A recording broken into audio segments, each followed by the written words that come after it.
상사가 없는 직장인은 없을 겁니다. 그리고 우리 일상에서 가장 오랫동안 같이 지내는 사람이 이 사람이에요. 어쩌면 가족보다 더 오래 봅니다. 그런데 문제는 이 사람이 불편하고 어렵다는 거예요. 혹시 전혀 어렵지 않으신 분이 있다면 두 가지 중 하나일 겁니다. 상사와 정말 잘 지내시거나 반대로 이미 엄청나게 문제가 쌓여서 포기하셨거나. 월요일 아침에 출근하기 싫은 이유는 솔직히 일이 싫은 것보다 사람이 싫은 경우가 더 많잖아요. 그 사람이 대부분 상사입니다. 그런데 이 상사에게 인정받는 건 생각보다 중요해요. 왜냐하면 인사평가, 커리어 방향, 조직 안에서의 기회, 심지어 이직할 때까지 영향을 주는 사람이 상사거든요. 좋든 싫든 이 사람이 내 직장 생활에 큰 영향을 끼친다는 걸 인정하는 것에서 문제 해결이 시작됩니다.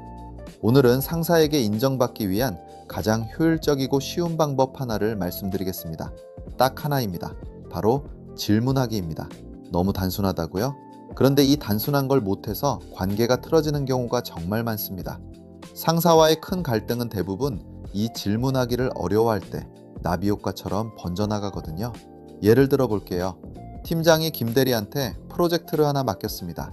김 대리, 이거 정리해서 다음 주까지 줘. 김 대리는 알겠습니다 하고 자리로 돌아갔어요. 그런데 돌아가서 생각해 보니까 애매한 게 한두 가지가 아닌 거예요.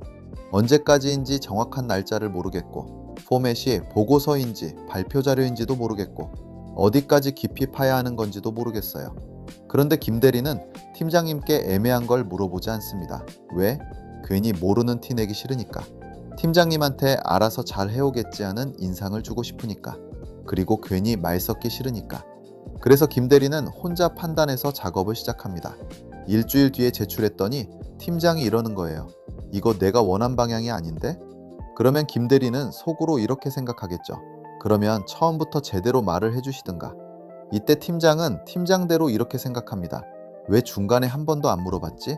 이 사람한테 일을 믿고 맡겨도 되나? 이게 나비 효과의 시작입니다. 질문 하나 안 한 것에서 업무에 대한 불신이 시작되는 거예요. 그러면 왜 질문을 하면 관계가 좋아지는 걸까요? 상사의 심리를 한번 생각해 보세요. 상사는 직원에게 일을 맡기면 기본적으로 불안합니다. 맡긴 일이 제대로 되고 있는지 확인하고 싶어요. 그런데 매번 확인하기도 어렵잖아요. 자꾸 확인하면 괜히 못 믿는 것처럼 보이니까요. 그래서 속으로 불안하지만 일단 기다리는 겁니다.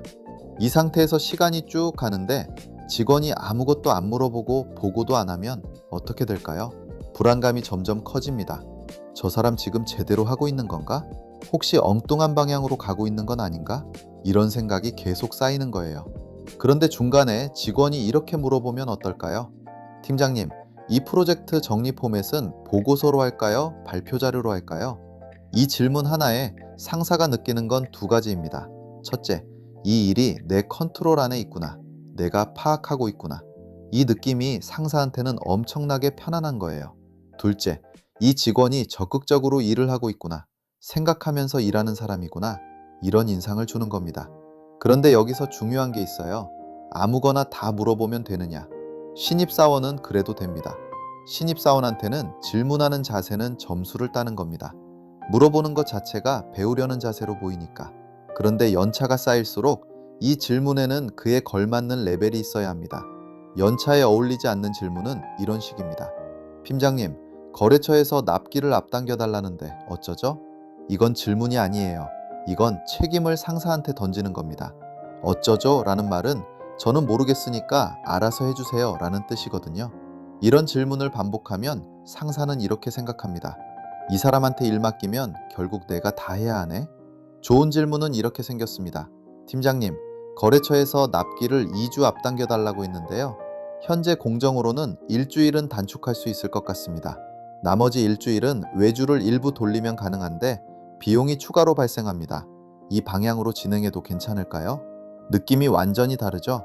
같은 질문인데 뒤에 본인의 의견과 해결책이 붙어 있어요. 문제만 가져오는 게 아니라 대안까지 가져오는 겁니다.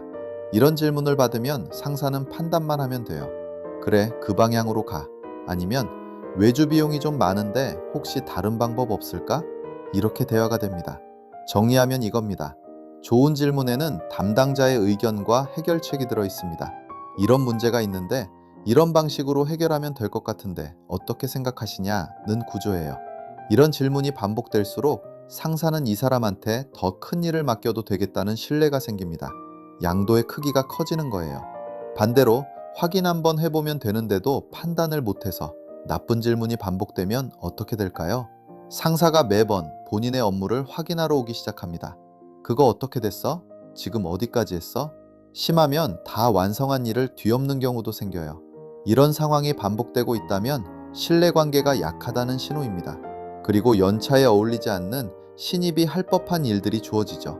그러면 누군가는 이렇게 반문할 수 있어요. 아니, 왜 내가 상사한테까지 이렇게 신경을 써야 해? 맞아요.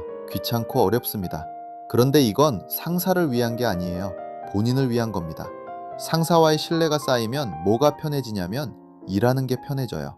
자잘한 간섭이 줄어들고 큰 반향만 합의하면 나머지는 자유롭게 할 수 있게 됩니다. 확인받느라 소모되는 에너지가 사라지는 거예요.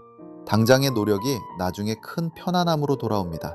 그리고 업무 자율성이 높아지고 연차에 비해 권한도 많아집니다.